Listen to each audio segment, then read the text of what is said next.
Welcome back to the Dominance Academy. I'm Mr. Justin. All right. Rocking my A-Stars, Alpine Stars hat.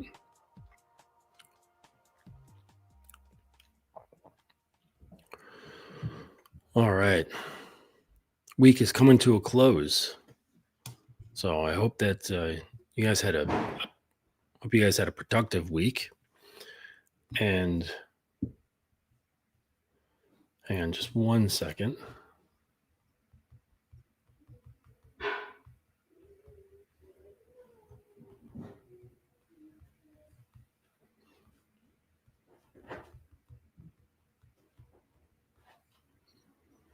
All right. Sorry about that. So, like I said, I hope you had a productive week and everything is, on point. You're keeping up with things you have to do, goal setting, and making things happen. Schedule some time during this weekend to look at the things that, you've always wanted to accomplish, but you keep putting off. Procrastination is like one of the biggest killers, really. And it helps if you just make things into little bite-sized chunks and just start chipping away at it. Like I still do notebooks. Like I still have notebooks of everything that I do. And I love the idea of just scratching things off. I don't keep notes in my phone like that. Deleting it is not as satisfying as scribbling something out. But, I'm old school. That's just how things go. What's up, Phil? How you doing, Ludwig?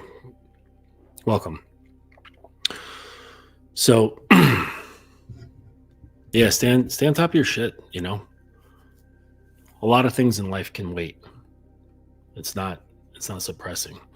Especially girls, man, you guys get so pressed about girls, and it's really not that big of a deal. Really not that big of a deal.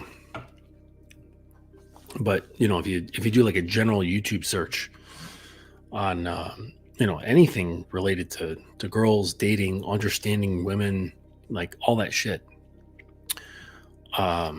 it's thousands and thousands of videos. It's just tremendous. So, there's many more important things. I'm not saying that like that's not something to figure out, but the interesting thing is, and it kind of leads into the topic for the evening, which is a client testimonial. And the thing is that when you spend more time figuring yourself out, dominating yourself, and I don't mean that in a forceful way, okay? Because domination has to do with presence, and having presence within yourself it's a thing that a lot of people just don't understand until you actually start doing it. And then you can feel the difference. You feel the difference within yourself. And once that shift starts happening, your influence becomes easier because you're not hindered by weird beliefs that you adopted when you were younger, blaming yourself, feeling shame and guilt, that sort of stuff. It all just kind of gets let go eventually. It's a slow process, but it gets let go. And then you start, like, your presence starts filling up the places where those things were, and you become more full of self. Okay. And at that point, then it's just taking the step into leading another, right? Because at that point you have more trust in yourself. There's more belief in yourself. There's less doubt. You don't hear the voice of doubt. And from there, it's so much easier, but you got to take a chance. You're like, okay, I'm going to just experiment with this and just kind of have a fuck it sort of attitude. And, um, and things actually work out in your favor. You'd be very surprised at how well things work out in your favor in that sense.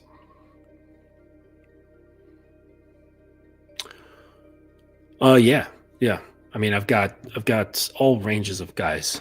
Um, people who are um, just starting out, on their path, all the way up through guys who, just need some pruning or some, just some tightening up. Their bolts need to be tightened.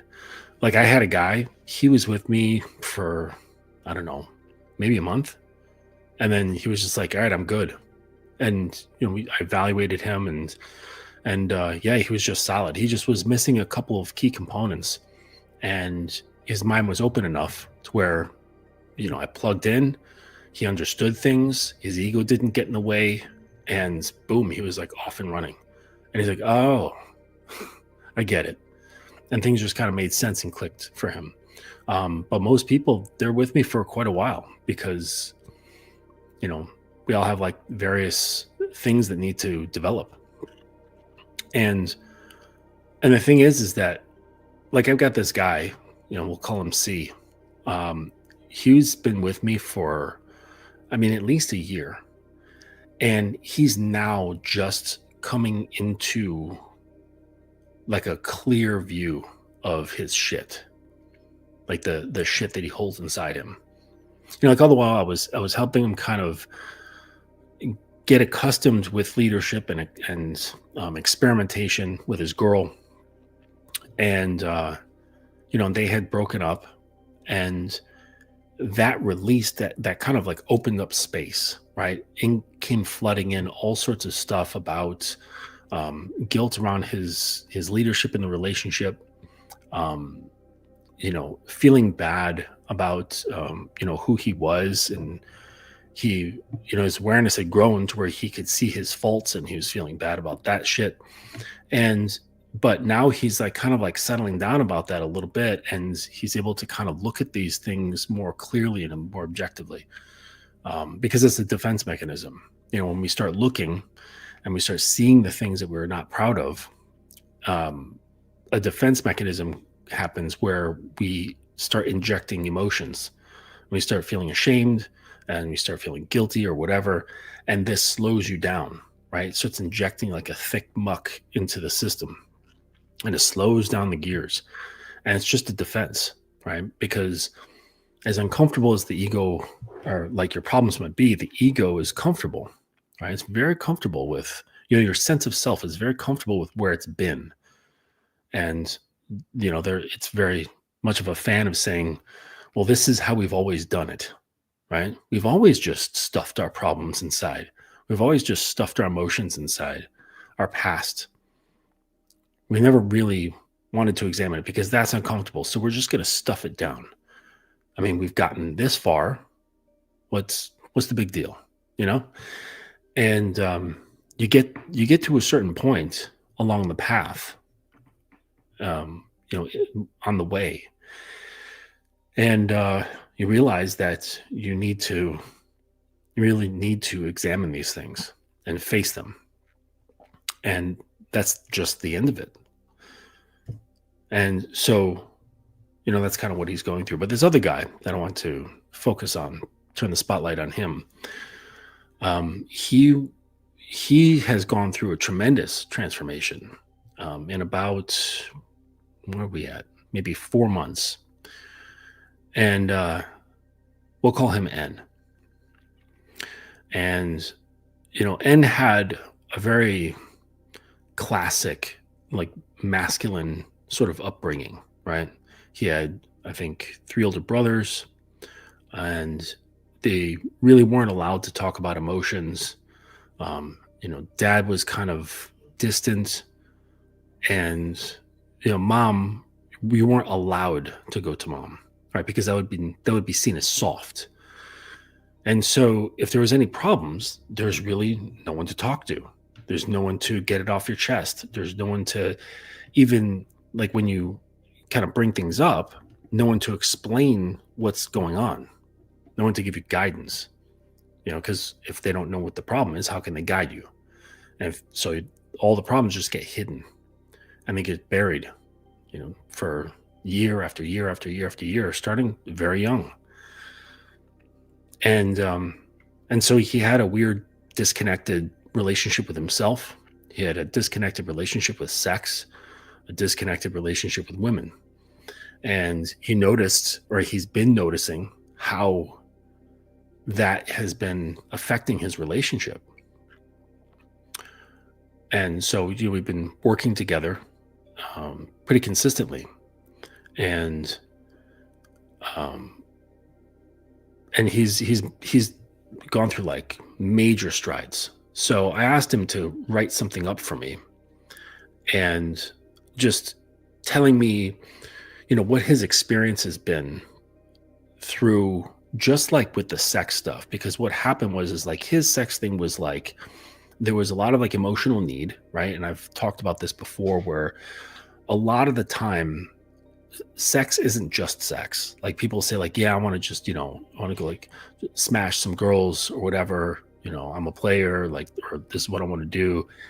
But oftentimes, I would say like 9.7 times out of 10, it's not about that. It's often about some other emotional thing, and you're using sex as a vehicle to get to certain emotions so that you can feel safe, you can feel desired, you can feel noticed. And that was one of his things, like being noticed, being impressive in bed, getting that validation. And on another avenue, just seeking his own pleasure. And this, and it was all done from the place of lack. And so it wasn't done from a grounded, abundant mindset, an abundant sense of being, stillness. And so it was always this like hunger, right? He found that he was like horny all the time. And I say like horny because it wasn't real arousal. It was this hunger for more of that validation disguised as being horny. Okay. Like wanting to fuck a lot. And he started breaking out of that. He started noticing some things. I had him test some stuff in the bedroom with his girlfriend. And thankfully, she's very open-minded. Okay. And the things I had him test, he was very uncomfortable with it. She was fine, but he was uncomfortable. All right. So the testing wasn't about her. It was about him.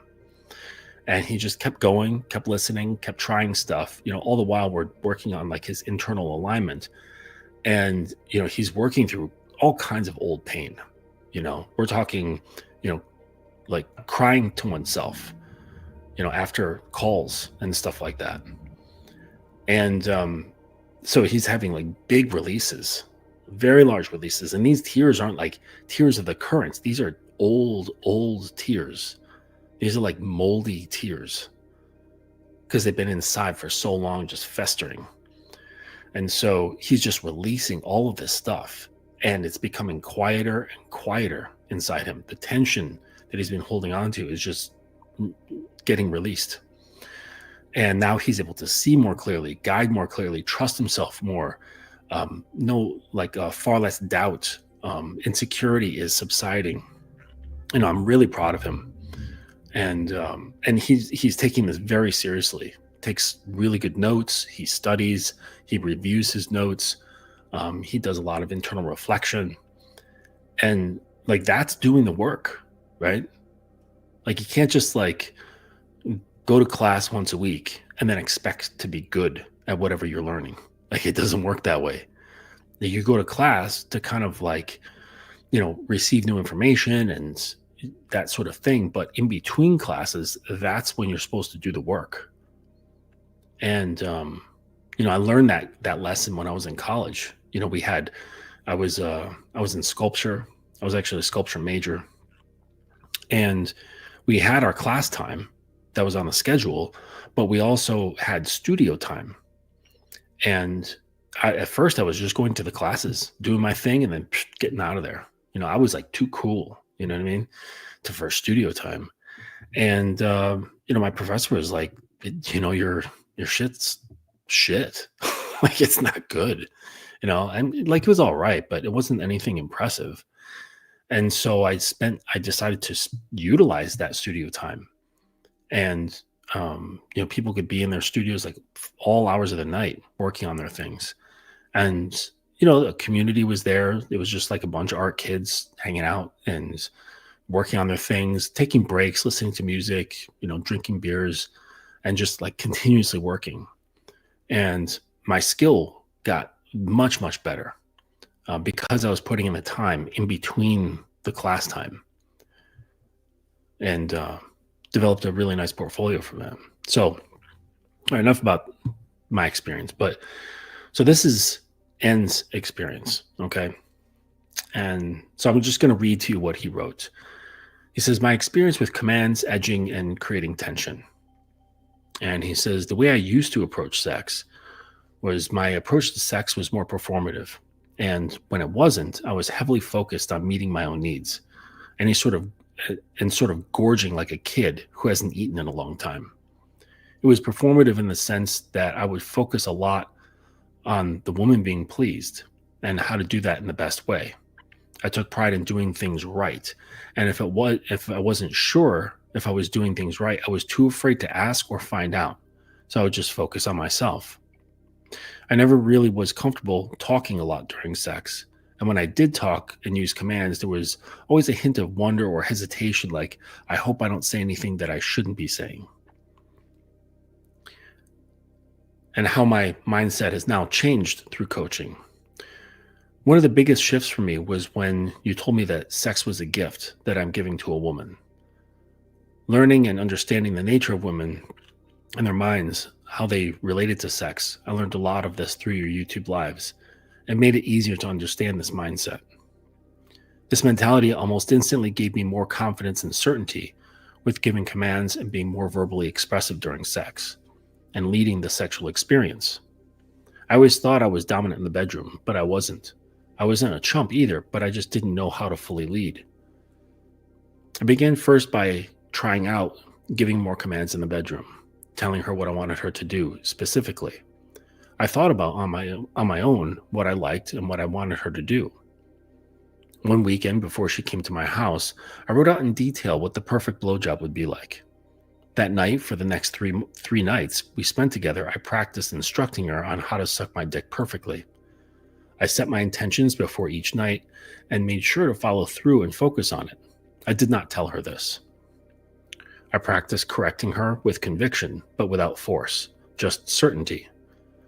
After that, I began experimenting with having her ask me before she sucked my dick. I remember the first time I did it, I was a little nervous. I could tell she was thrown off, but not in a bad way, more in a way where I could tell that no one had told her to do that before. Then I progressed to start experimenting with talking dirty to her, but doing it in a way where I was talking dirty and fucking her lovingly, and then fucking her hard and talking to her lovingly. I learned this both from you directly and from your lives and your book. I really enjoyed this, and I know she did as well. I love telling her that she's a dirty little slut, my dirty little slut. She loves knowing that she can be nasty with me, and I love it. I like to refer to her in third person, like, look at my sweet little baby. She does whatever I want her to. She loves to please me the quote is, look at my sweet little baby. She does whatever I want her to do. She loves to please me, doesn't she?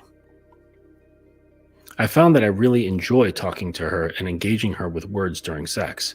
I do not know how I was fucking in silence for so much of my life. Then I began experimenting with having her beg for me to come and to come on her. I love to come on her in all different types of places. So I'd tell her right before I was coming to ask me for my cum. That was a huge turn on for me. And I had never done that before. This was so instrumental in me realizing how I can train her to think and feel, because I could see how she was turned on and really enthusiastic about me coming all over her. The next progression was making her ask before she comes. I've done this on several occasions now, and it has been incredibly arousing for me, and I believe her. I have not talked to her about it yet, but I know she likes it. It started with just having her ask before she came while I was eating her pussy. Then I got the vibrator like you suggested, and I began edging her, like really drawing out her arousal and getting her really worked up before I allowed her to come. I had her come, and while she was coming, I put my dick in her mouth. The next time I had her come, then I came in her mouth while she was coming, and I would say that that is in the top 3 most memorable sexual experiences I've ever had in my life, mainly because of the fact that I was able to orchestrate it. I got incredibly turned on by a woman coming, especially while I am coming, but in the past it's been purely on accident or by random chance. I would like to eventually train her to come just by having my dick in her mouth. That would be an amazing project to master. This was also a major mindset shift for me, understanding that women do not seek release like us men do. They love to release, but the real joy for them is the tension, the buildup, the drawing out of desire. Before I would imagine that a woman would be upset if she didn't come, or if I didn't allow her to come. But now I see and understand that their desire is a real tool of influence for me to use. But controlling myself is key. Another major turning point is viewing sexual pleasure in a way where I know that getting it is a given, like breathing or eating. This was key as well. This understanding made my inner animal almost calm down, stop drooling as much, and be patient. It has also made me enjoy more the tension and the buildup. When I was eating her out, fucking her, I feel more in a director role and less like a crazed animal. I do like to go crazy and animalistic on the pussy, but I would say that it has been my default, and now I'm learning how to be slow and control the pace. Before meeting you, I didn't know barely anything about any of this stuff. And so each week it feels like there are entire new bookshelves in my brain being built. I hope this helps. I'm working on a system to document my progress in a more organized way, and I'll share it with you soon. Thank you for all your help. I cannot imagine where I would be or what I would be doing without your guidance. So I wanted to share that with you guys just as an anecdote for how this stuff works. Like the stuff that I'm talking about with taming your desire, being dominant over your impulses. Like it's real stuff, and it has an effect that extends beyond you. And the thing is that, and that's what he realized, is that he thought that being a good lover was learning all these external stuff on how to please her, how to please a woman, how to be memorable in this way, and these techniques and this and that, or sometimes he would just focus on himself and just get his nut and like be done with it. And he's realizing now that it really has nothing to do with that, like being a good lover, because that stuff really doesn't create an impact. Even if you're technically good at it, it's a mild impact. But if you want it to be something like she's been like hit in the head with a sledgehammer, it has more to do with you kind of leashing your impulses and learning to sit within and then guide the river of tension, of like how much it swells, the direction, the pace, the timing, the intensity, all of that. And I put him to that task just so he could test it out and feel it for himself. And he's like, holy shit, like this is a whole other world. Like this makes sexuality this whole other thing. And it turns it into a creative process. It turns it into a creative avenue of expression.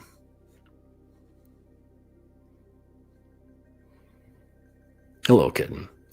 Hey, look at girl. I'm wearing my A-Stars hat.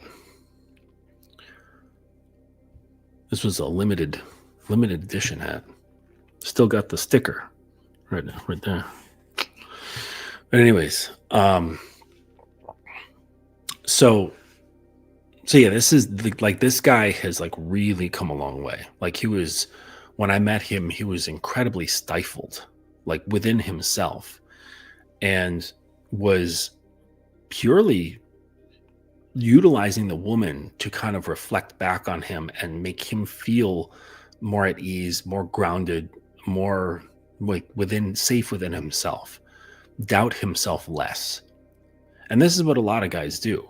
You know, we you know we get raised in this idea that your manhood is somewhat defined by your track record with women, how many girls you've had sex with. And it really doesn't matter, right? Because just because a guy gets women doesn't mean he gets women. It doesn't mean he understands them. And to understand them, sure, you need like a little bit of experience, but it really comes down to the relationship you have with yourself and what blockages are there. So he was able to really go down those avenues that I showed him with that bit of confidence, because he was able to release those blockades within him and start dealing with himself, like this very old self that was formed from, all kinds of childhood stuff. And, once he started kind of dealing with him, like with himself, he was able to more authentically come into contact with his woman.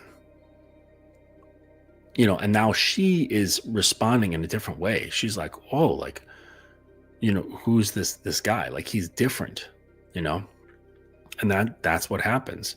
But you can't do it for that.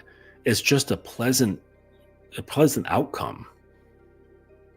And you can't be attached to that either, right? Because once you attach to something and you start gripping it, right? Isn't that right, kitten? When you start grasping at things, it tends to crumble. It tends to run away from you. And then when you hold things more gently, it allows them to kind of like get into their own natural flow. And I would say the same thing about like pushing away, right? Pushing away the stuff you don't want to deal with inside you. The insecurities, the fears, all that nonsense. Grasping and pushing is the same sort of thing, right? It's that grasping is coming from grasping onto like the idea of that there's nothing wrong with me. I'm fine, right? I'm good. I don't need to look at that stuff. And, what he did with me was probably, in 4 months was probably worth at least a year of therapy. Because I can get in faster than a therapist, because they have to like follow the systems that they've learned in school.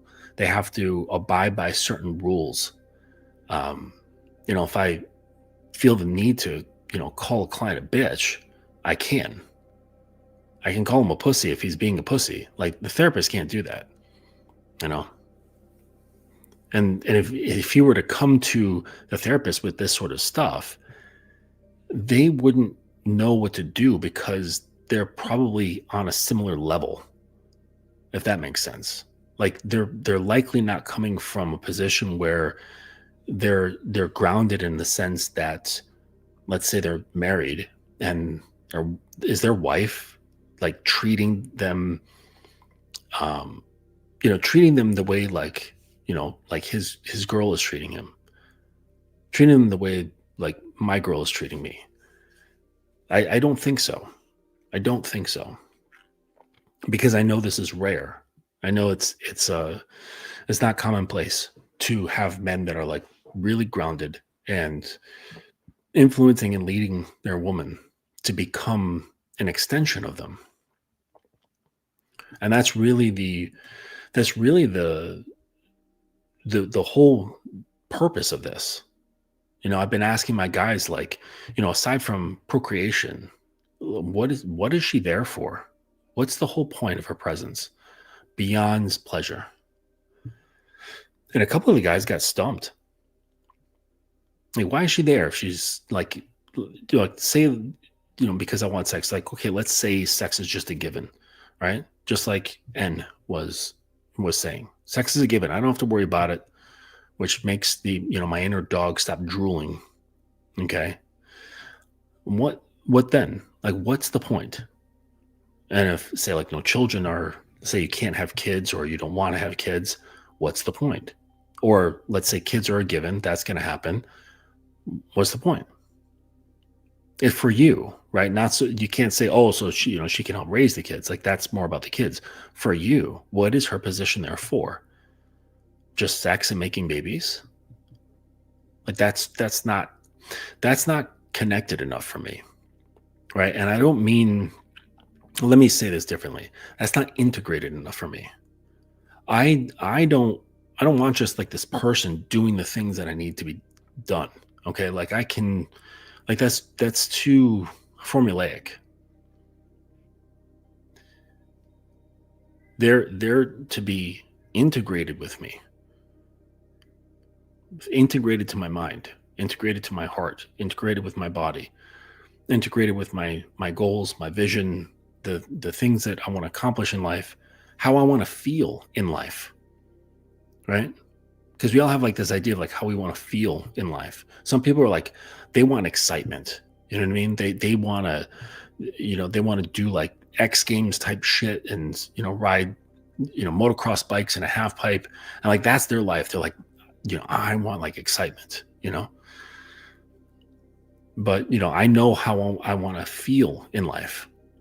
And so I want somebody who is just like on the same wavelength. You know what I mean? They're not these contrasting wavelengths. We're like kind of sort of on the same wavelength. I want to be on the same fucking wavelength. So that requires me to really understand and establish my own, right? Understand my own wavelength so that I can communicate it to myself. And then it becomes so clear that she has a more easy time bonding with that, with integrating herself into that. And of course, you enforce these things, with, feeling good, with praise, with rewards, with eroticism, with mantras, with affirmations, and these sort of things. And hopefully the girl is open-minded enough and she respects you enough. She loves you enough to where she really wants to do these things as well. It's really important that if you bring a girl into your life, that she's open-minded. Really, really important. Like if she has like a stiff mind about certain beliefs and it's like, no, it's this way. I can't do anything with that. I respect it. It's like, cool. Like conviction is awesome. All right. But that's not going to work for me. They will remain at a certain distance if I brought a woman like that into my life. They have to be flexible for me, open-minded, willing to see, willing to think about things that they normally wouldn't think about, feel things and understand things that they normally wouldn't approach, and not come at it with a judgmental attitude or a critical attitude, but just looking at it and going, that's interesting. Right? And maybe giving them a try, having willingness. That's another key component. Because it's one thing to be open, but then it's also another thing to be willing. And so think about it. What's she going to be willing to if you don't know your own wavelength, if you haven't really defined anything for yourself, your whys and your hows, your what's, whys, and hows. People like to call it your program, and that's fine. But if you don't understand the clarity behind this, if she's open-minded and she's willing, if you don't have anything for that open-mindedness and willingness, then it just sits there, dormant. It's wasted potential. So that's why it's important to get yourself sorted out. Get yourself sorted out like when you can. Don't wait until you're fucking my age. I mean, if that's just what happens and you kind of wake up later in life, like that's fine. Like whatever. Better late than never. But if you're a young guy, like you need to sort this out. Quit fucking around with dumb shit.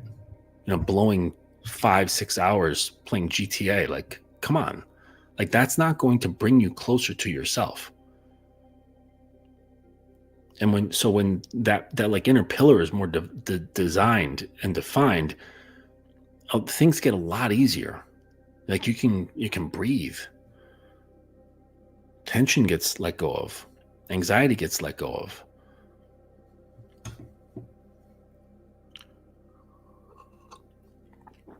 I had a custom mug made with one of my dogs on it. I sometimes call him Judy because he looks like Judi Dench. She's some old British actress. If you don't know what she looks like, look her up. And she's these little dark beady eyes. They're like almost always black. And so that's what my dog looks like. He's got these black eyes. So I sometimes call him Judy. But yeah, it's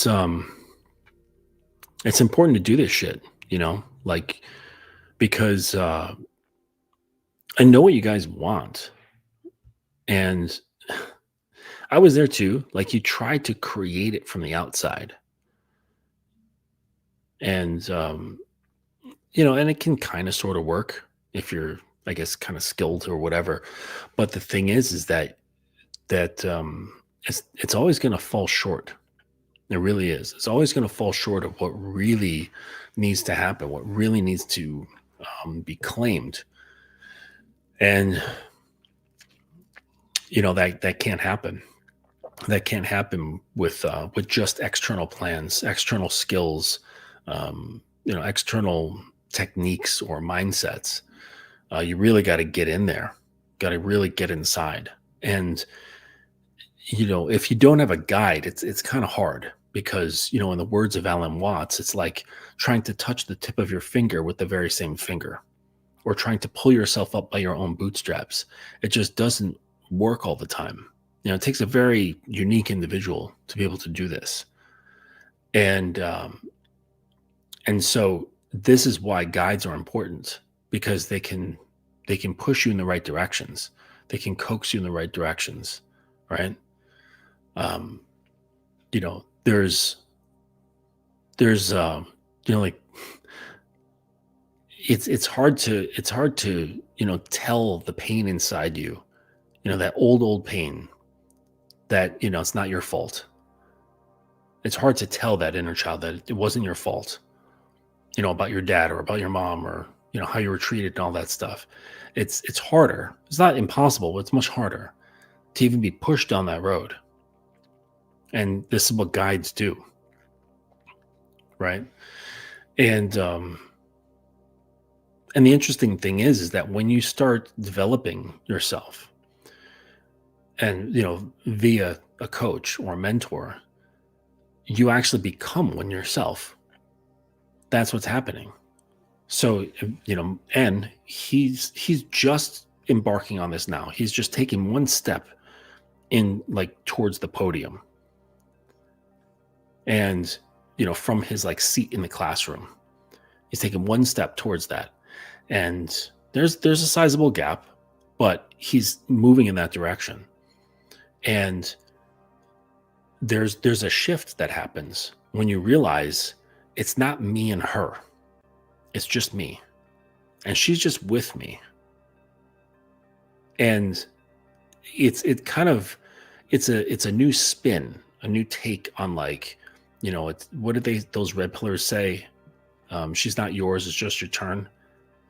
And that's true in the sense that, she can leave. She can go on her own path and say, look, this isn't right for me. But it doesn't and shouldn't detract from what you need to do within yourself. Because it's just about you. And so the stronger and more solid and more defined and clear and settled, right? Not having erratic energy and worry and tension, the more settled that is, the more inviting that can be for the girl. She can come in and kind of assess it through her feelings, right? Because she's not, she will be observing things and thinking and stuff like that. But what's really guiding the choice and the movement is how she feels. And surely, if you're very settled, that's when you can kind of have fun. And you can start playing with her like a cat, you like a little string, and you start kind of dragging it along the floor, and it gets down and with its paws, he starts looking at it, butt goes up in the air, and you're like kind of messing with it because you're so settled that now you can play. You're not, whereas before a lot of guys, they'll play, but it's like out of lack, because you want her to come in to fill a hole, and like an emotional hole. And so the methods are to get her in there to fulfill that. Whereas, so it kind of changes, it modifies the feeling behind all of it. But if you're more settled and things are just calm on your end, then, inviting her on your train, you can sit there indefinitely. It doesn't matter. You're not rushed. I'm not like, why would I be rushed? What, for some pussy? Why? It's just a little wet hole the size of a quarter, sometimes a nickel. So, and so you're not pressed for rushing these things, right? Because it doesn't have any sway. It's released. It's let go of, right? Not pushed away, but just the grip is just loosened. And so you can sit forever. It doesn't matter. Don't care. Because I'm not wanting. It's only when you're wanting and grasping and reaching for whatever they've got going on inside them that you're trying to extract from them, right? Be it validation, love, sex, appeal, approval, like whatever, that not only changes their role, right? Because now you've turned them into some kind of dealer. You've turned them into a broker of a deal. And you're now trying to leverage that brokerage with tactics. And then on top of that, trying to prevent or pretend or cover those tactics to seem as though you're not trying to use tactics. So many layers of bullshit. Well, all the while, like underneath that stuff, you have this scared, needy person who doesn't approve of themselves. And it basically saying like, gosh, I really hope that this, girl can see me. Because if I get seen, if I'm recognized, acknowledged, respected, then I'll feel better. I'll feel more whole. And then when that does happen, he's the type of guy who's like, you complete me. You're my other half. You're my better half. Oh, God. There is no halves within a man. There's just one thing. And you're either that one thing and you're whole or you're not. And what's missing is entirely dependent on you, not other people. And certainly not a woman. That's not her job. Her job is not to fix you, to make you feel better, to dry your tears. All right?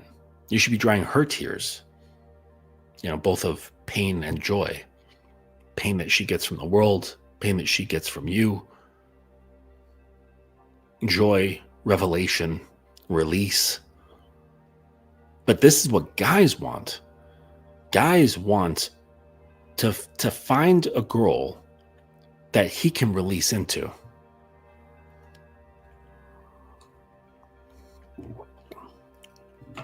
Now, I'm not going to sit here and say that that's pathetic. I could.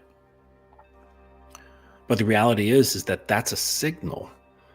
That's a signal saying that there's something wrong. Like that's not the right formula for the way things are supposed to set up. You're like that massive fucking pyramid, right? Pyramid is, one of the strongest shapes that we can make as humans.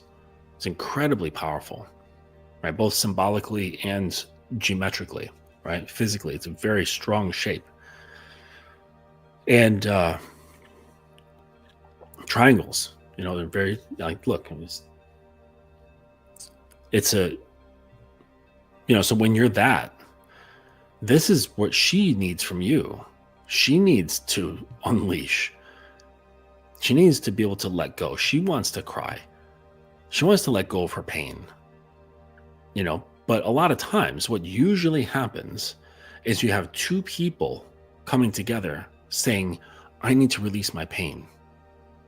Will you help me with that? Without saying it, it's this covert thing. And there's no talking about it. There's no consent. There's no discussions about said pain or said needs. Anything that's going on, it's just done. And you end up clashing. Okay. And you end up with just egos clashing against each other. Right? Both, like the adult ego and like the child ego that's in there, who's upset that they, were forgotten, upset that they were beaten, upset that they were ignored, upset that they were abandoned, all sorts of stuff, all kinds of things coming from both ends. Okay.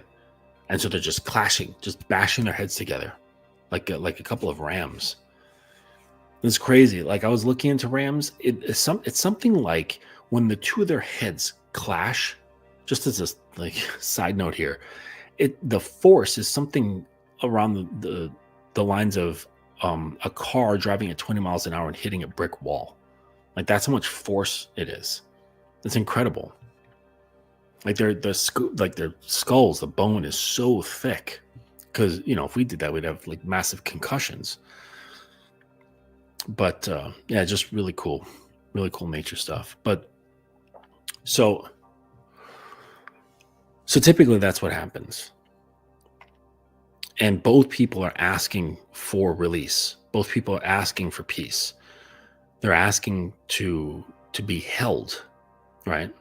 And sometimes literally, and often figuratively, symbolically, they're asking to be held.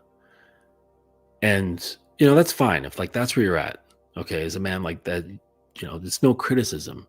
But what I'm saying is that you're in no position to be in a relationship. It just makes for terrible relations. Because all of that modifies stuff, right? It modifies everything that happens in the relationship. And then, most of the time, because people are not comfortable with communicating directly about this stuff because there's some dissociation happening. So they're just dealing with like the symptomatic expressions of them and not really just getting to the heart of the matters because that's painful, right? And if the person listening to you is also in that state, they're not in a good place to hold space. They're not in a good place to listen. They're not in a good place to guide and like hold the whatever it is that has to come out. They're not in that position at all. They're just like you. And because things are not talked about directly, then you end up with mixed messages. You end up with misunderstandings. You end up with passive aggressive communication. And it's just incredibly destructive. You want to add something to your life, well, actually remove something from your life, stop using passive aggressive communication behavior and stop using sarcasm. Like only maybe occasionally, very rarely use sarcasm, but in a purely humorous way. And I mean purely humorous way. Because sarcasm is a form of humor, but it's often a slight dig. There's a little bit of sharpness to it. And that is passive aggressive. And it also says, I have something to say, but I don't have the balls to say exactly what I'm thinking and feeling. I'm going to say the opposite, but with the tone of the thing that I'm feeling. So the your friend gets a new car, but it's not that great looking, and he's like, hey man, like I got a new to me car, what do you think? And you're like, looks great, right? So the words say looks great, but your tone is like, that looks like a piece of shit. Because you don't have the balls. And sure, it sounds it's funny and it's accepted form of communication. This is not manly communication. Like, manly communication was like, hey, congratulations on getting a car. I'm happy for you, but it does look like it needs quite a bit of work. If you need help with that, give me a call. I'd love to get my hands dirty, and I've got lots of tools I can help you out. All right, that's direct, objective, clear communication. Not some snide remarks. Not some, like, what do they call it? Backhanded compliments and things like that. Wow, you actually got a car. Like, that's a backhanded compliment. When people put actually, your girl puts on a dress. Oh, you actually look good.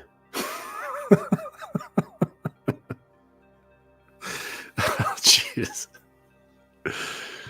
Instead you can just say, no, like, that's too tight for you. You like, it looks bad. You should put on a different dress. But a lot of times you can't have that. A lot of times guys are afraid to have that clear communication because they're afraid if she gets upset, she's going to get mad at him. He's going to have to deal with her emotions. And also there's like this idea of rejection. Right? That's like the deeper feeling. The surface is like, I have to deal with her being upset and pissed at me, and she's going to be quiet for the rest of the day, and whatever. Give me the cold shoulder, the silent treatment. And I don't want to deal with that. I don't know how to properly deal with that. I don't know how to engage with that. So in order to avoid it, I'm just going to say it looks fine. I'm going to lie. Or if I'm a bit of a dick, I'm going to be sarcastic and tell her the truth, but hidden in language and tone.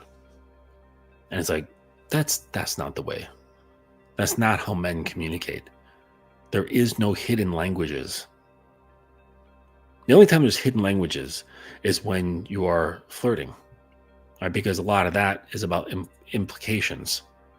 And, that's fun because it has a purpose. It's a purpose of tickling the imagination and speaking between the lines and arousing her. Okay. Like, that's perfectly fine. But other than that, there's really no need for it.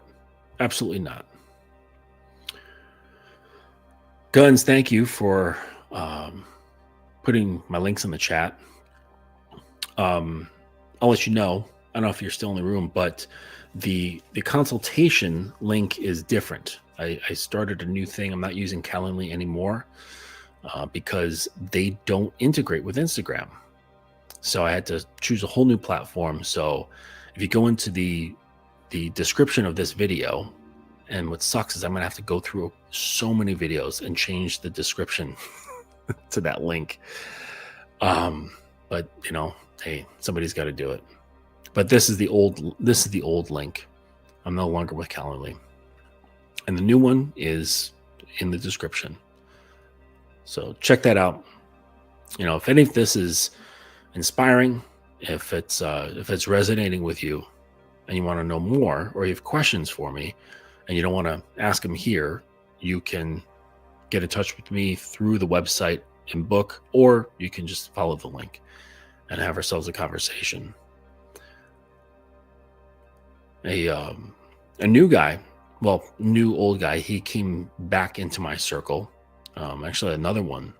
I had two guys recently. They were with me some months ago, and some upheaval happened, and they're like, fuck, I don't know how to think through this. I don't know how to be. I don't know how to feel. I don't know what's going on. And so they came back into the circle, and I let them back into re-enroll into the university, and they're taking their seat in the auditorium. And there's one guy, younger dude, much younger, and he's in the military, and he's like a classic case. And what happened was that he was seeing this girl. He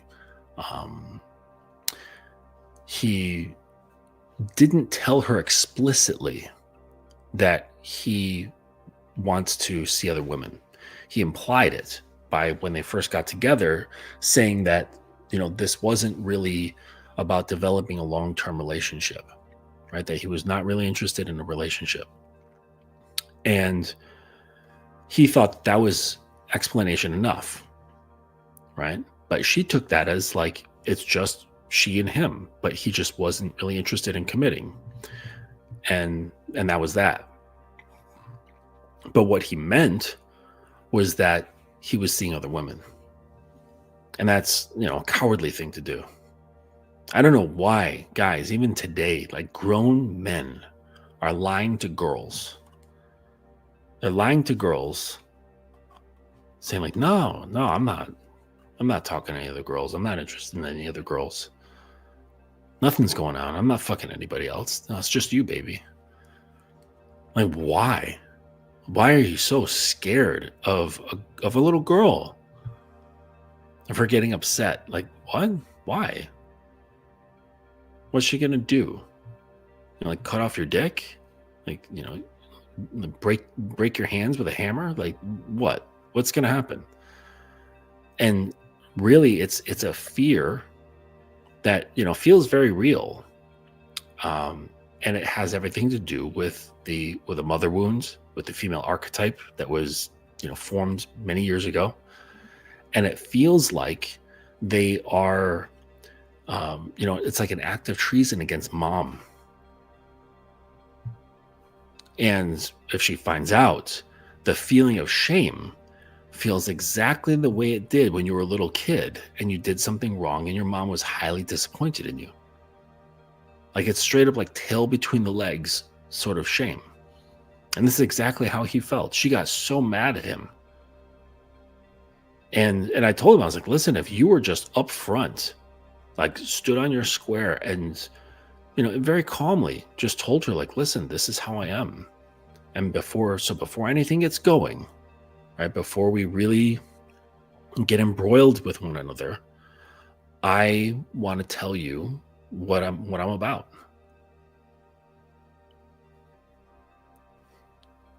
Like, that's how men operate, is they communicate clearly. They don't hide stuff because they're ashamed. They don't hide stuff to make sure that they can get what they want. And they'll justify it.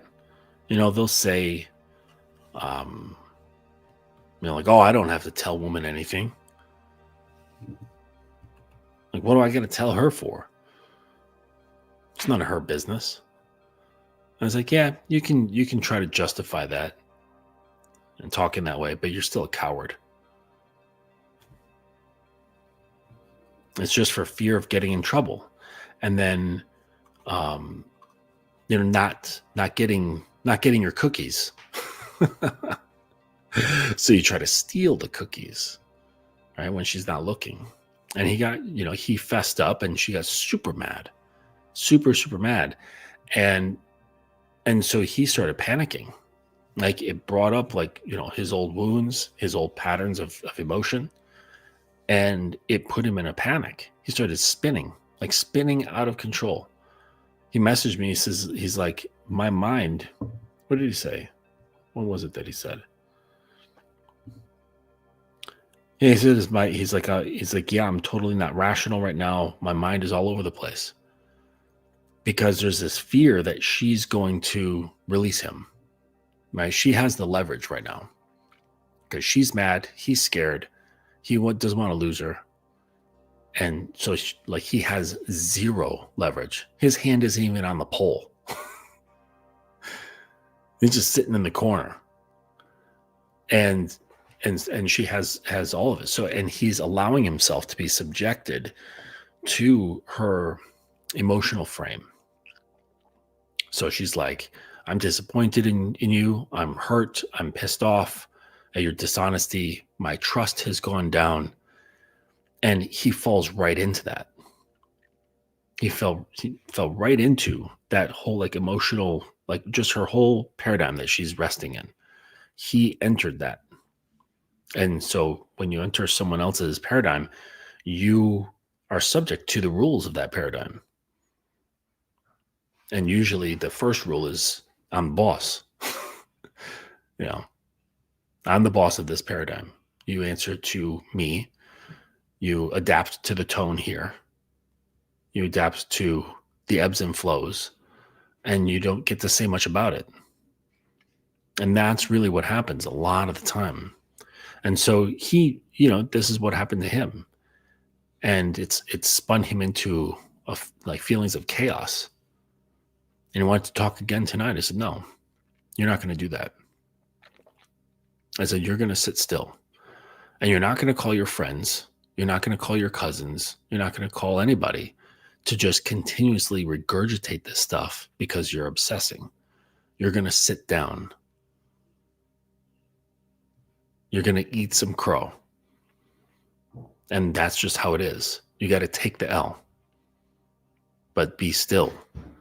And so I told him about, I sent him a link to The Phantom Menace, just a clip. And it was the scene where Qui-Gon Jinn was battling, what's his name? That red-faced guy. Oh, come on. What the fuck is his name? With the horns on his face.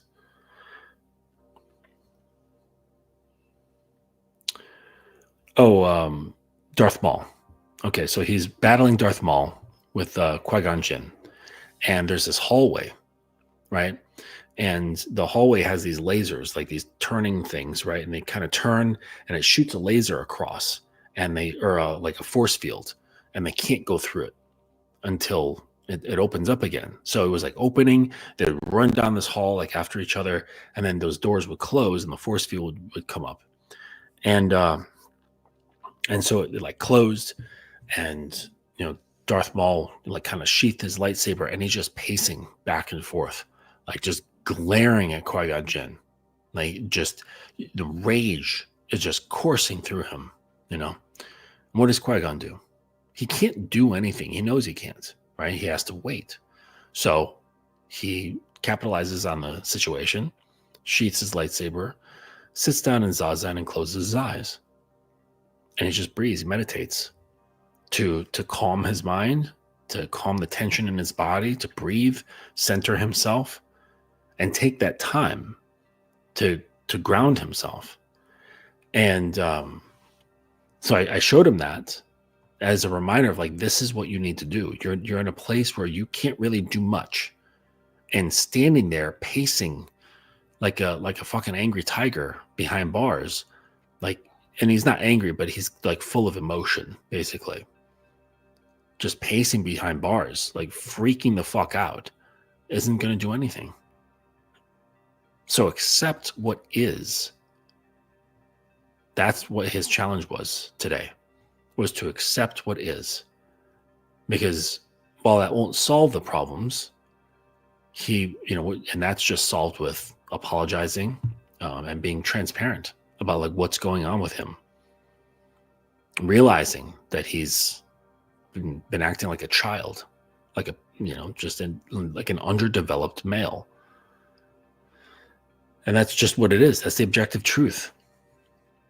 And when you're able to communicate with yourself like that, this is the pathway to truth. Like that's how you embark on the pathway of manhood, is self-honesty. You're not blowing smoke up your own ass, but you're also not flooding yourself with guilt and shame. You're just looking at things as they are and calming down, not judging, not trying to hide it or criticize. Nothing. Just nothing. And, that guy, N, he's coming to these conclusions as well, but like on a like a deeper level, because we really got into some pretty deep stuff regarding his where is his thing? That's the journal.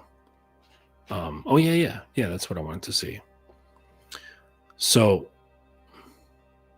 we got into some deep stuff about the self, and we were talking about respect and how no one can actually disrespect you. They can only disrespect a system or an architecture. They can't really disrespect you, or they can only disrespect the structure and the laws and the systems that you put up. But with you, there is no thing to actually disrespect. And so I helped him understand that when guys, typically say, "You've disrespected me," what they're saying is that you've hurt my feelings. And that's not the same as disrespect, right? It has nothing to do with respect, actually. Like in their position, they're just feeling hurt. And, and like that just doesn't feel cool. It doesn't feel manly. So what makes more sense and, more in line with the ego's self-image is to say, "You disrespected me." And so he's coming to this understanding of there's this you that is separate from your structures that you make. The structures can be disrespected, but you can't. You are this separate sovereign entity that really doesn't, it's not defined by one's structures. It's almost like, when you really get into it, it's like nameless and faceless. The you that you think you are is completely an illusion. It really is nothing. There's nothing there at all. But there is, right? Because here we are. So, and so yeah, he's coming to a lot of realizations. But this is really what happens when you, so like the stillness that I talk about, that's when it starts occurring, right? And you start to embody the mountain, where you're non-reactive. You're not getting pushed around by this or by that, or by, impulses or anything coming from the outside. You're just cool. Like a mountain is just cool. Like it's not resisting something to stay still. It just is still. And that's a big, big difference.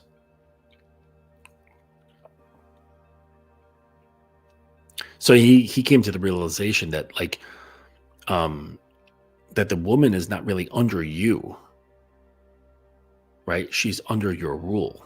She's, she must respect the kingdom, not you. It's not about you. It's respecting the kingdom. It's respecting your rule. And so her respect or disrespect has nothing to do with you individually.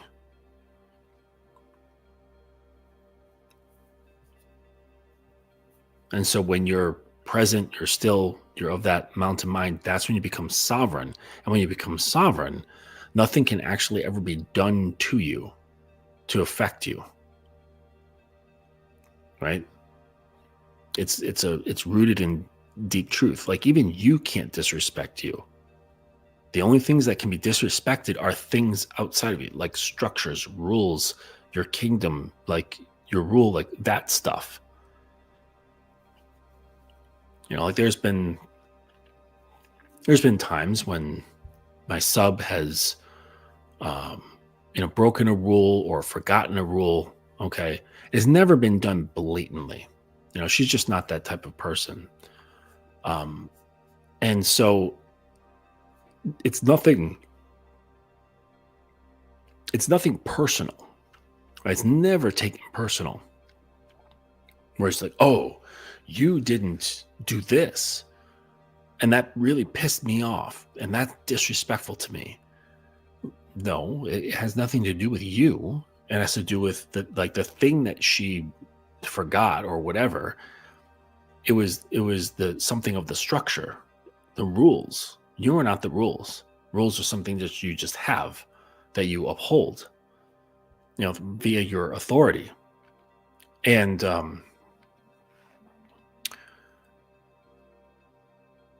so that's what was violated, right? Kind of like if you're speeding and the cop pulls you over, you didn't disrespect him. You disrespected the law. You said, "Fuck the speeding limit. I'm going 75 and a 55. And that was, oh, excuse me, that was your choice. That's what you said. This is what I'm doing. And the cop, he's nonplussed. Usually walk up to like, hey, you know how fast you were going back there? Clocked you at 75. License and registration, please.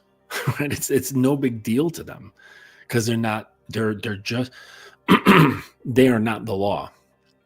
It's something that they are supporting, something that they are enforcing. It's not connected to them. So the same way, that's how a man should be operating, right? If a rule was broken, then it's just dealt with accordingly. Always on a 1-to-1 ratio. You don't want to have some crazy, intense correction for something that's, excuse me, for something that's really small. You don't want to do that. So you got to kind of keep your cool. But I hope this is making sense where it's like the cop is not the law. You are not your rules. So if the rules are broken, what the hell are you getting pissed off for? The cop isn't getting pissed off. Why are you? And because they're putting themselves into it. And that usually means that the rules and the structure and all that stuff is not for her benefit, but you're using it for your own benefit. You're using it to control the situation so that you can feel better about yourself. You can feel validated. You can kind of like, you can entrap your validation source, right? And the only time you should do that is with a dog kennel, and make sure she has a soft pillow in there. No, but seriously, that's typically what guys are doing. They are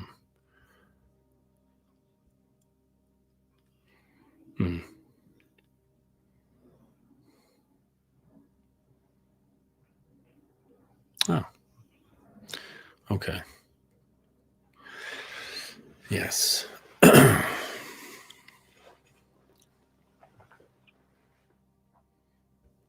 Okay. Sorry about that. Just kind of organizing some stuff. So I hope this is making sense. I hope it's making sense. Because the thing is, like, I want guys to get to the fun stuff. I want guys to be able to weave like all kinds of fun and sexy and beautiful things into their woman.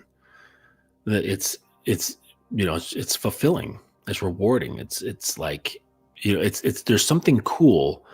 And this is where N started seeing this, where I mentioned that he started feeling like a director, like a movie director. And he realized the pleasure of putting in his influence and seeing change.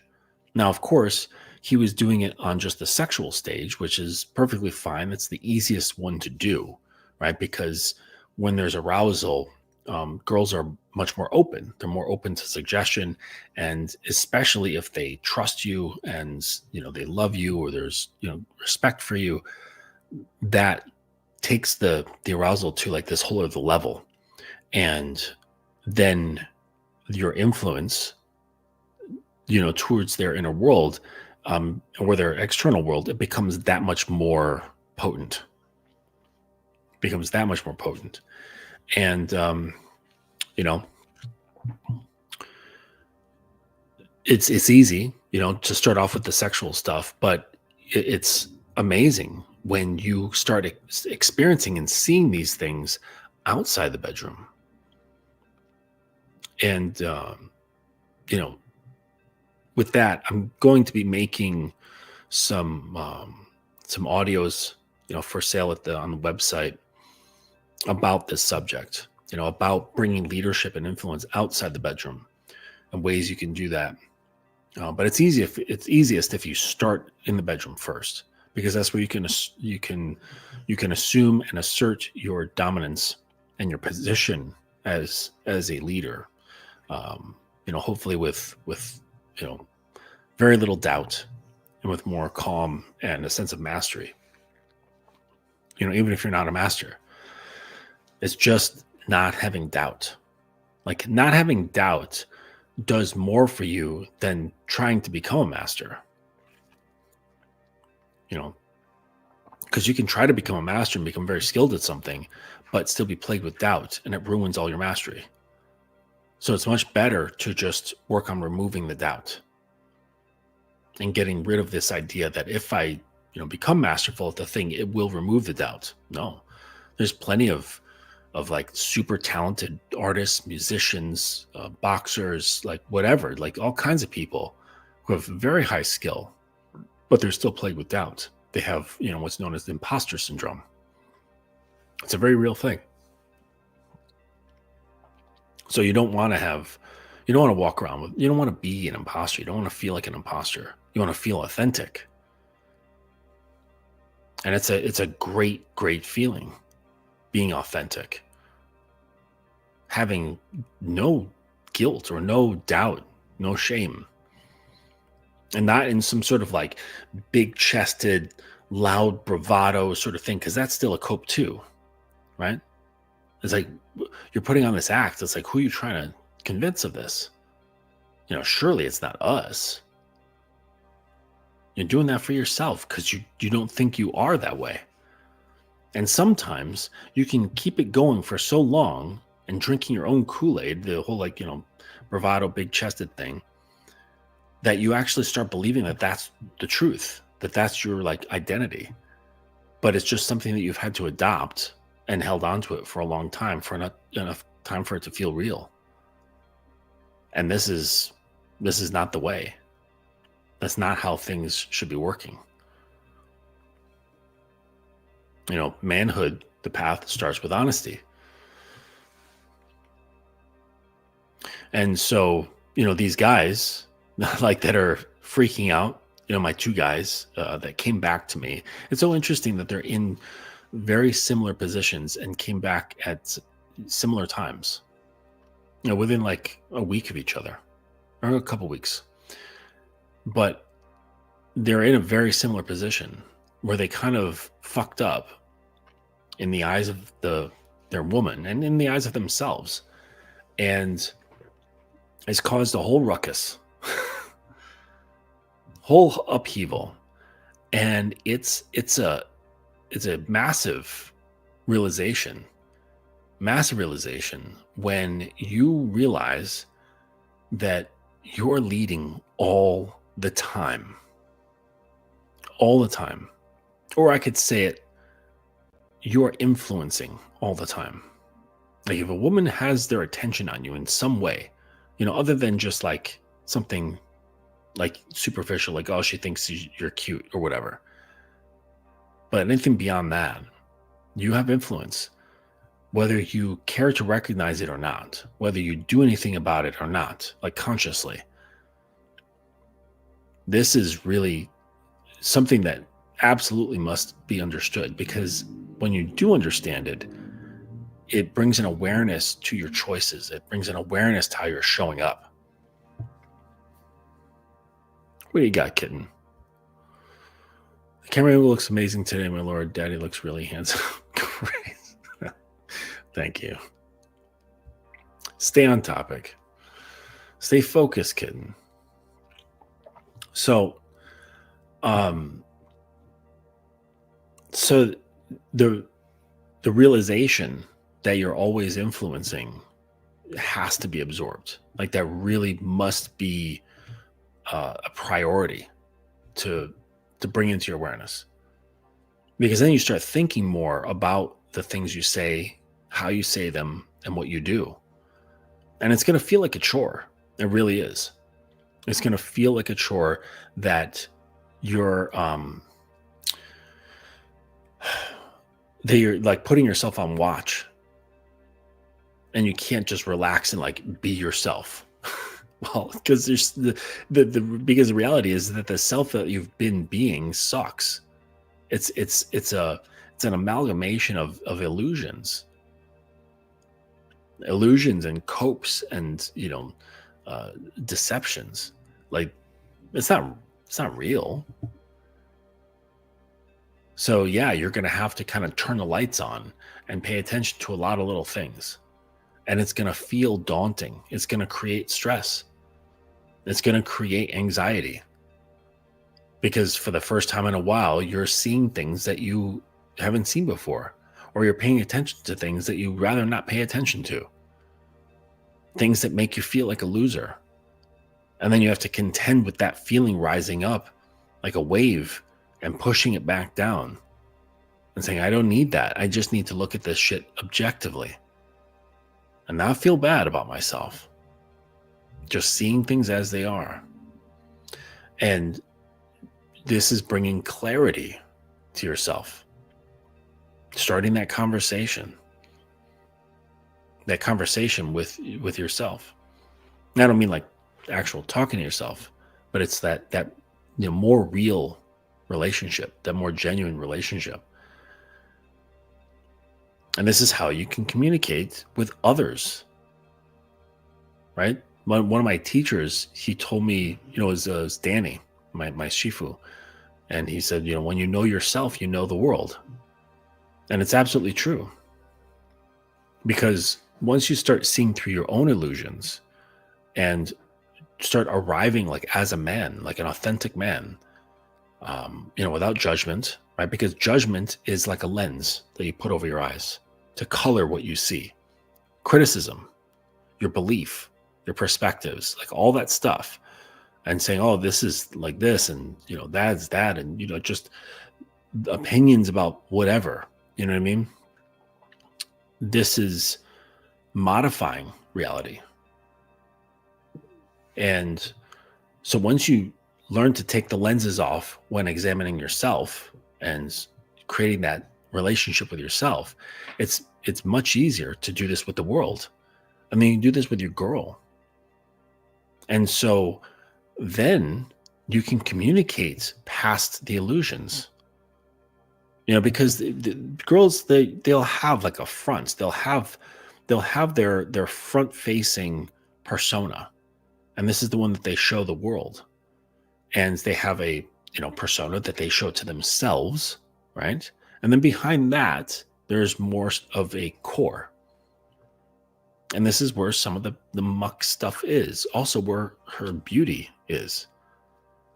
And when you are conditioned and used to being able to see and communicate past illusions, you can then start communicating directly to her. And this has a tremendous effect.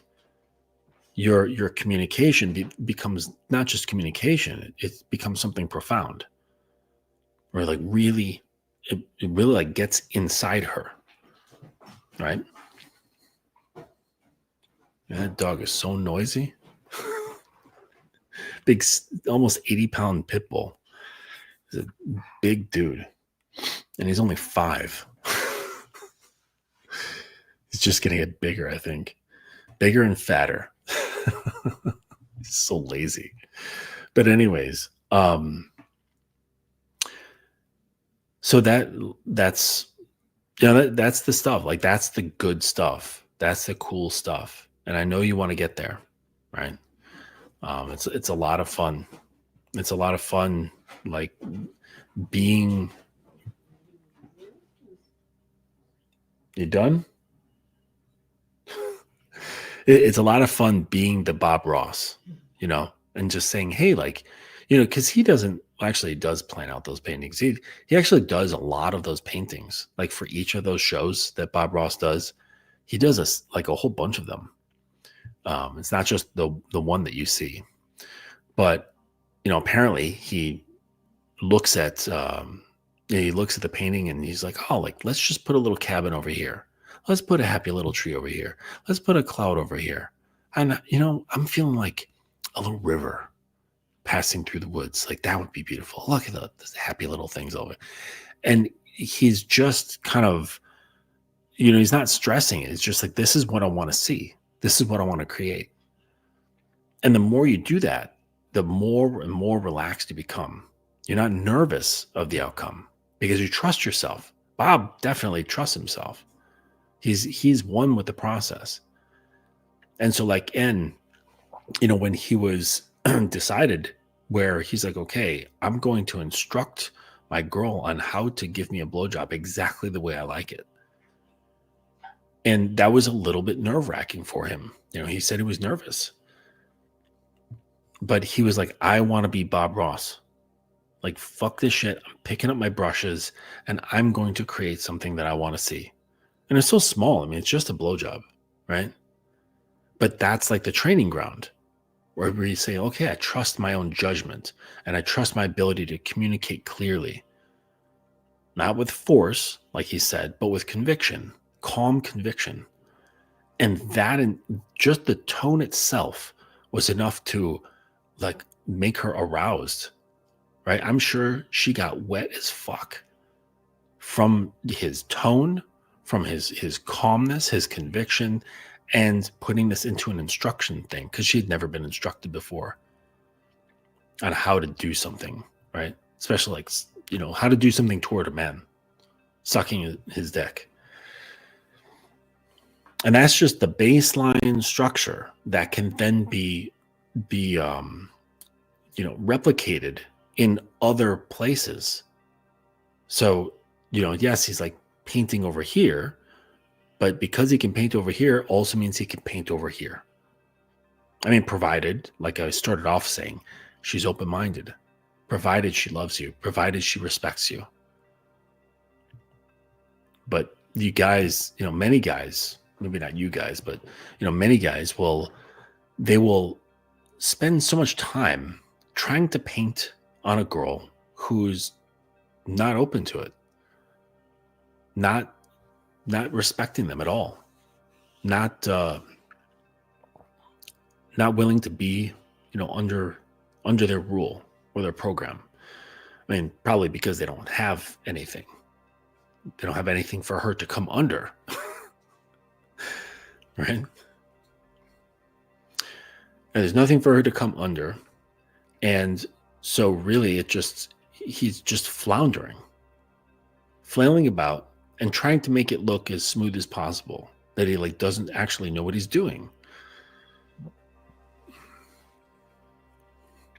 Trying to make things happen from an external position. And this just doesn't work.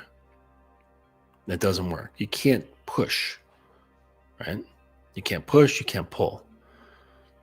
And I wrote like an IG post just before coming on, a little bit about this. And it's about like grasping, the idea of grasping. And, when you grasp at things, this is when you kind of ruin stuff. And dudes will grasp at so much. Oh man, look at those jeans. Jeans so tight, they're creating a camel toe. So I say, like, what you grasp dissolves and what you release blooms. And so, like, so many guys are trying to grasp at the woman, trying to grasp at her submission, trying to grasp at her will, trying to grasp her desires, all like through trying to understand her. They're watching all these YouTube videos on like female nature and all this red pill nonsense, right? Trying to figure them out, looking at PUA techniques, making her do the things. Oh, I'm gonna use like these dark triad moves and all kinds of like dark psychology shit. And the thing is that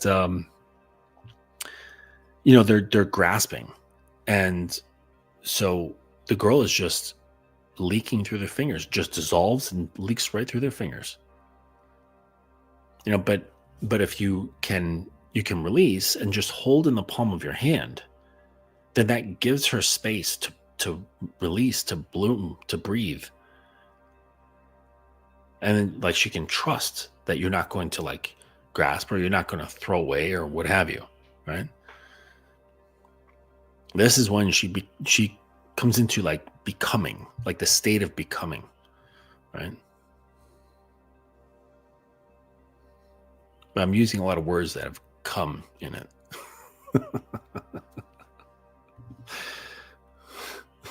Behave yourself. So yeah, so you got to watch your your attachments. You're trying to force things into shape, right? Like Bob, when he's painting, he's not forcing the canvas into shape. It's almost like he's inviting the canvas to create the image with him. And that's kind of how you come at this, right? Releasing of control. It's all right. you know. And that's doing that, that's with my guys, like that's really having some of the greatest impact. It's not like learning to talk dirty in the bedroom and like making her do stuff or whatever. They're girls, they're most of my guys have somebody, some girl in their life. Only a few of them are single.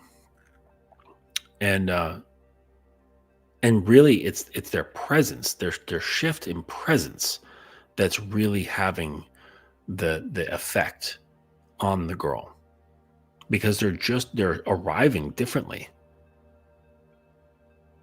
Like how, and what's shifting, the first part is how they feel about themselves. That's the real shift.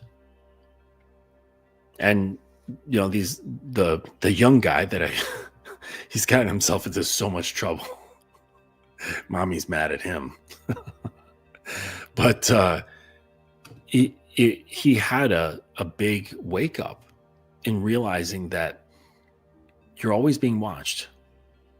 Like if you're with a girl, right? Or actually, if a girl's with you, she's always watching you. And not in like some sort of a critical way. It's just a natural thing like that they do. They love you. They're watching you. Like they're listening to you, watching you, observing. And it's not like looking for flaws or criticism or anything like that. It's just like what happens. It's just like they're just like on you, right? Watching your move. And really is to see how they can adapt. That's what they're doing. But a girl has like sunken into your your presence. Okay, they're observing you to see how best they can adapt, because they're reflexive beings, they're responsive beings.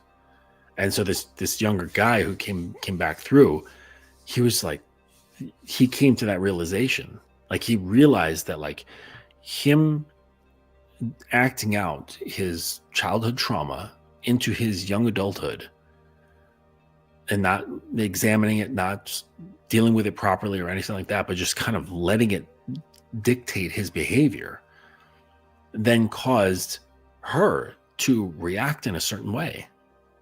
Like, of course she would. So you're always influencing. Whatever you're bringing to the situation, it's going to have an effect, whether it's good, bad, or neutral. Okay. And she's going to feel that. She might have like some conscious decisions or conscious thoughts, of course, but it's those emotions that are guiding, and that's what's reflexive off of it. And it bounces off, and it provides some kind of feedback, some kind of like intuitive feedback. And she's like, I don't like this. Like, this doesn't feel right to me. Or it's like, that feels amazing. And they get just drawn to it. And it's not like this conscious thought, like, ooh, that feels amazing, and it's nothing like that. It's all instinctual and getting drawn towards this stuff. And so our instinct is saying, that's safe, that's interesting, that's erotic, that's curious, that feels comfortable, that feels like it just makes sense. Okay. Or it's like, that feels repulsive, that feels like anxiety, that feels like tension, that feels fearful. And so they're going to react in kind. So you really got it. Like your first steps is your presence, right? Your first step, is your awareness. It's growing the awareness of what you carry, right? And if you don't know what that is, Okay. That's why we call these discovery calls, you know, so you can discover some shit about yourself and then decide if you want to move into, a mentorship. So, um, that's where it begins. Okay. It begins with that, with that level of self-awareness. Because you got to start somewhere. That's the honest truth. You can't make up for it with a great job. You can't make up for it with a great car. You can't make up for it with, a beard or a motorcycle, right? It's not going to make up for anything that's lacking in you. You cannot cover it up. And sure, if you got some kind of glitzy shit going on, it's going to attract girls, okay? But you're never going to actually touch any of them. You might fuck them all the time, but touching a woman is different than like touching her. Like feeling touched. When someone like sees something or reads a note that someone wrote to them and like, oh, I'm so touched, right? Like you're not going to be able to touch her in that way. No matter how much you're fucking the girl. So it just comes down to like, well, what do you want to get out of this? It goes right back to that question that I posed to think about, right? The rhetorical question of what is she here for? I know what my girl is here for. She's here to be an extension of me for as long as she wants to be. And if at some point she does not want to be an extension of me, then she can go. But that's what I want a woman for. That's what makes sense to me. Other things are going to make sense to guys, and and it's up to them to find a girl who can seamlessly come into that, or as seamlessly as possible come into that. And to define for them to have something to come into, you have to start with the self-awareness. So, yeah, I wanted to show you guys my student. I'm really proud of him, how far he's come in a fairly short amount of time. Because he's really grinding. He's grinding on that inner work. And then in spurts, I'm giving him instruction to like, okay, try this now. Try this now. Okay. And he's like, whoa, that's so fucking different. Holy shit. And it's just like, boom, it opens up this new door. But it's because he's grinding on that inner stuff. And so when I give him this like new pathway to try, it opens up these other doors. And now he's come to this real realization that that sex isn't at all what he thought it would be. It's not at all what he thought it would be. It's this whole other fucking thing. And then for decades, he had this very, very superficial notion of what sex is. And it is those things, but there's more to it if you step behind the curtain. If you step behind the curtain and find out. Okay. So I'm going to pull this to a close. We're almost at midnight.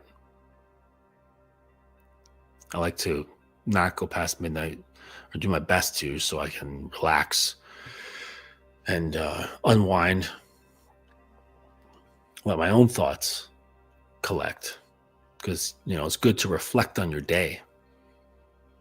See what you did. Take some inventory. Okay. So before bed, I think that's what you guys should do. Take some mental inventory. How are you feeling? How are your thoughts? How does your body feel? Right? Because oftentimes we have these internal emotional things going on, psychological things going on, and they will express themselves physically. You feel like you get like knots in your shoulders or something, maybe some indigestion, tightness in your chest, cramping, muscle cramping. Like this, sometimes this is a result of this like inner emotional tension finding its way into the body.